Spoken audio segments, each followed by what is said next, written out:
Well, it is a busy first day back on Capitol Hill. In just a few hours, new members of the Senate will be sworn in by Vice President Kamala Harris, and Republicans will take control of the upper chamber.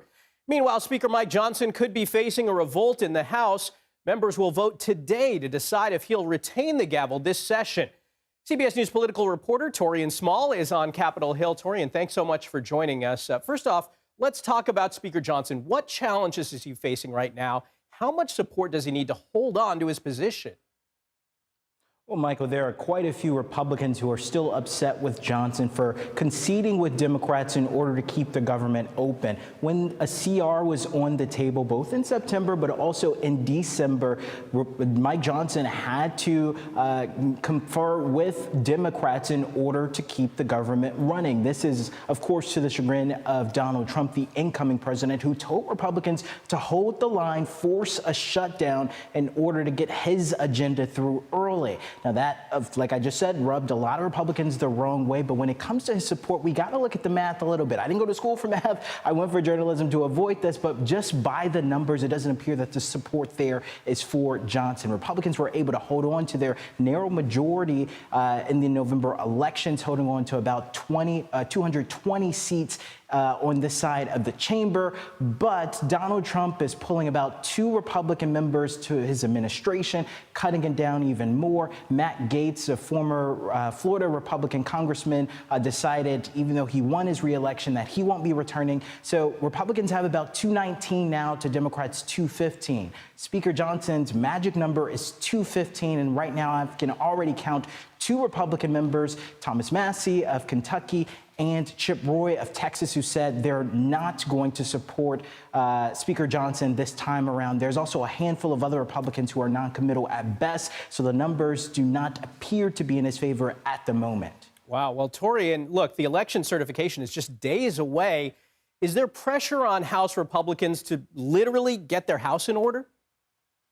Well, certainly. I mean, this optics-wise is disastrous for Republican-led House to go into a certification of a Republican president without, to not, put this in a pun, but to have this House in order, right? So I don't think we've seen a situation before where there's been a speakerless certification of the election results, but this is certainly not what Donald Trump will want to see going into his administration. That top leadership that also has an R next to its name can't get its house in order again in order to certify his win that he says is essentially a mandate of the American public.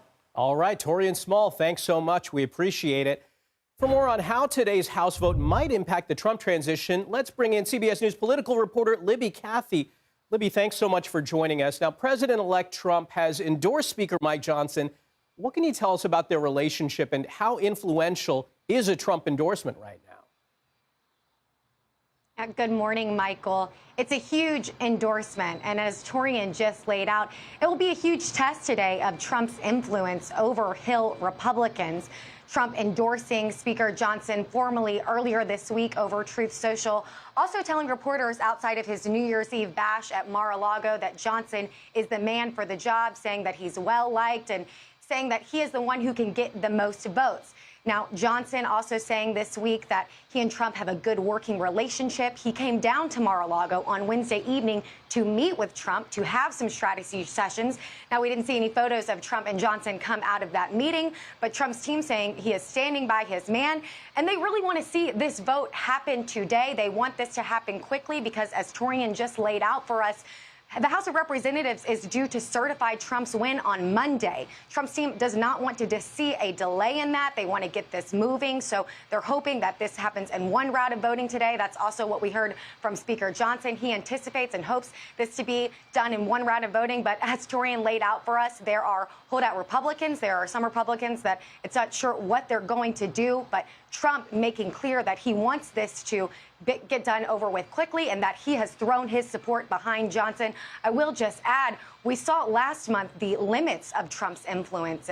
For instance, on that continuing resolution, Taurean brought up, Trump tried to add into that a deal to raise or get rid of the debt ceiling. That ultimately was not done. You saw that limit. So we will see here today if House Republicans fall in line with the president-elect, Michael. All right, Libby Cathey in West Palm Beach, thanks.